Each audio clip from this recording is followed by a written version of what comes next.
DC ઓફિસમાં આરામ ફરમાવતા ભ્રષ્ટ બાબુઓ હવે સાવધાન થઈ જાઓ।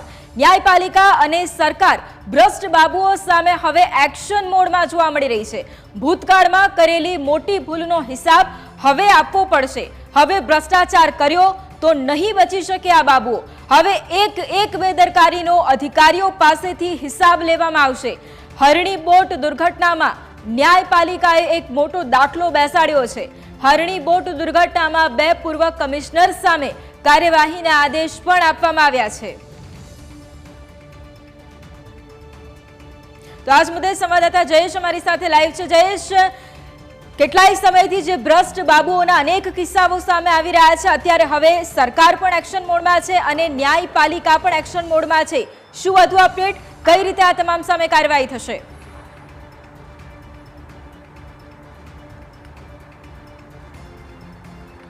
जी ચોક્કસથી કહી શકાય કે જે પ્રકારે છે તે કેસો સામે આવી રહ્યા છે એમાં જે પ્રકારે હાઈકોર્ટનું વલણ જોવા મળી રહ્યું છે તે પછી જમીન સંપાદનના કેસો હોય અથવા ગૌચરની જમીન છે તે લઈ અને અન્ય ઉદ્યોગપતિઓને આપી દેવાની બાબત હોય કે પછી આજે મોટા અગ્નિકાંડો થયા છે ને જેમાં મોટી સંખ્યામાં જે લોકોએ જીવ ગુમાવ્યા છે તે તમામમાં બાબતો છે કે જેમાં જે અધિકારીઓ છે તેમની જવાબદારી નક્કી કરવામાં આવી રહી છે અને હાયર ઓથોરિટીવાળા જે અધિકારીઓ છે તેમની જવાબદારી નક્કી કરવામાં આવી રહી છે। ત્યારે જે પ્રકારે હરણી બોટ દુર્ઘટનામાં જે જવાબદાર અધિકારીઓ છે તેમની સામે કાર્યવાહીના આદેશ સૂચ્યા ત્યારબાદ એ તમામ ભ્રષ્ટ અધિકારીઓ અને જે ભ્રષ્ટ બાબુઓ છે તેમની સામે પણ હવે મીટ છે તે મંડાયેલી છે। કારણ કે જે પ્રકારે હાઈકોર્ટમાં કેસીસ આવી રહ્યા છે ને તેમની જવાબદારી છે તે નક્કી કરવામાં આવી રહી છે। ત્યારે જે પ્રકારે હરણીમાં ચુકાદો ઓર્ડર સામે આવ્યો છે તે જ પ્રકારે હવે ભીતિ રાજકોટમાં પણ સેવાઈ રહી છે કે આ પ્રકારે જે કાર્યવાહી છે તે કરવી પડશે। કારણ કે જે પ્રકારે મોરબી બ્રિજ દુર્ઘટના થઈ તેમાં જે અધિકારીઓ છે તેની સામે હજુ કોઈ કાર્યવાહી એટલી ઠોસપણે નથી કરવામાં આવી, જેને પણ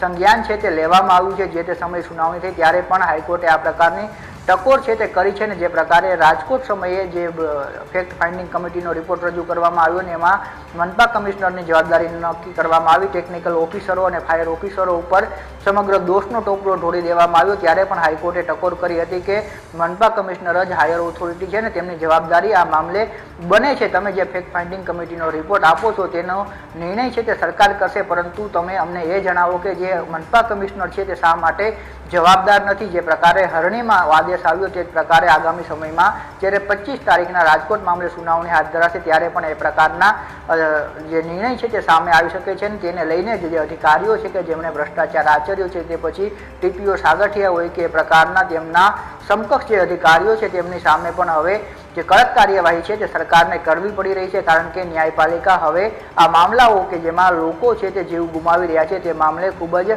સખ્ત વલણ છે તે અપનાવી રહ્યું છે અને એ જ અસર છે કે અત્યારે આપણે જોઈ રહ્યા છે કે અનેક અધિકારીઓને છે તે નિવૃત્ત કરવામાં આવી રહ્યા છે, તો અનેક અધિકારીઓ સામે જે શિક્ષાત્મક પગલાં સહિતની જે કાર્યવાહી છે તે પણ કરવામાં આવી રહી છે।